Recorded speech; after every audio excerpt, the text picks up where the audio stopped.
Hello, I'm Matthew from LudoChrono, and today I'm going to give you an overview of Dice Forge. So Dice Forge is a dice crafting game. It's a game for 2 to 4 players, ages 10 and up, and it plays for around 45 minutes. So this game is about crafting dice. So we are in a somewhat Greek universe, and we are at a Dice Forge, and we have these custom dice. Every time we roll these dice, we get either gold or lunar energy, moon energy, or sun energy, or victory points on this side. So these are our basic dice, and we will be able to switch their sides with different sides here. And we try to build an engine that will allow us either to have a lot of resources to buy cards or to gain victory points by itself. So the way the game plays is very simple. We are going to play over the course of a few table turns, 9 or 10 depending on the number of players, and on every single player turn, not table turn, all the players will roll dice. So everyone rolls dice and applies the effects. So for example, in this case, I get 2 gold, which is very nice. Every player is going to roll his or her dice and apply that effect, but for the sake of explanation, I'm going to do that only myself. Then I get to take one action. The actions can be buying cards, which are going to give me special powers and abilities, or victory points. And the other thing that I can get is buying different sides of the dice. So for example, let's imagine I buy sides of dice. I have 5 gold, so I can spend gold here. So we have the gold costs here. Let's imagine I want a lot of gold, so I can buy this 6 gold, it costs 4, so I'm going to spend that. And then I choose a side I want to remove. So let's imagine I want to remove a 1 gold side. I'm just going to remove it, like so, and just stick the new side in. So now I have a slightly different dice, a slightly different die with new power. Then we move on to the next player. Instead of buying sides of dice, I can buy 1 card from this a river or whatever. So if I want to buy a card, I have to pay either sun energy, moon energy, or both. So all the cards get stronger and more powerful when they get to the top, but let's assume that, for example, I want to buy this one. So I take this one, I need to pay 1 sun energy, let's imagine I had it. And then I can have some victory points, which I'm going to add later in the game, at the end of the game, and I get an immediate effect, which is symbolized by this tornado here.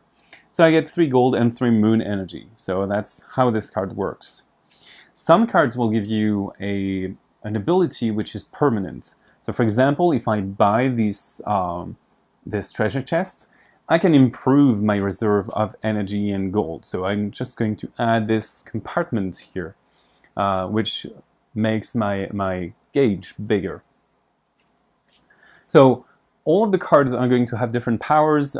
This one triggers at the end of the beginning of your turn. You're going to roll an additional dice, which is going to give you more resources. Some are going to give me new sides for my dice. Some of them are going to tell me, okay, roll this die 4 times, so I can trigger my engine more and more.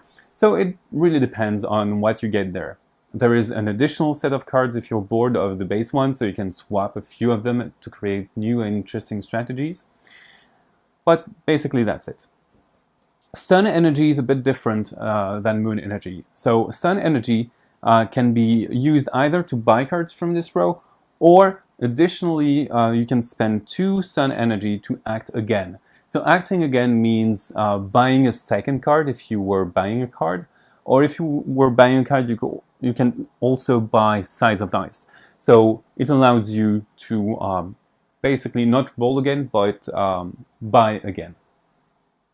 When you buy a card, you, for example, I bought this one with the blue player, I get here in this portal. This is very important because it's part of the interaction of the game. When I get to a portal, nothing happens, but when someone moves me from a portal, because there is only one spot, something happens. So let's imagine the black player wants to get this card, or this one, but this one is good. I have only one spot on this portal, so black is going to move me back to the beginning. And if black moves me back to the beginning, I get to roll my dice again and to apply the effects. And in this case, I get 1 and 7 gold because the die landed on 6. So I get a lot of gold. That's basically how it goes. So every player is going to play once, then the turn counter is going to move, and at the end of the game, after a few rounds, we're going to count victory points. So victory points are acquired through cards, basically, or through die sides, such as these ones. And these are going to get scored immediately on this gauge, and basically the one with the most victory points is going to win. So you want to create an efficient engine and also try to get to the portals that the other players want, because you're going to roll your dice sooner and more often than the other players and get more resources. If you play with a resource-heavy game, like you want to play with Moon and Sun Energy, you want to buy these super expensive cards. But if you play with gold, you want to buy these ones which allow you to spend gold in order to get victory points. So you have a few different options in this game.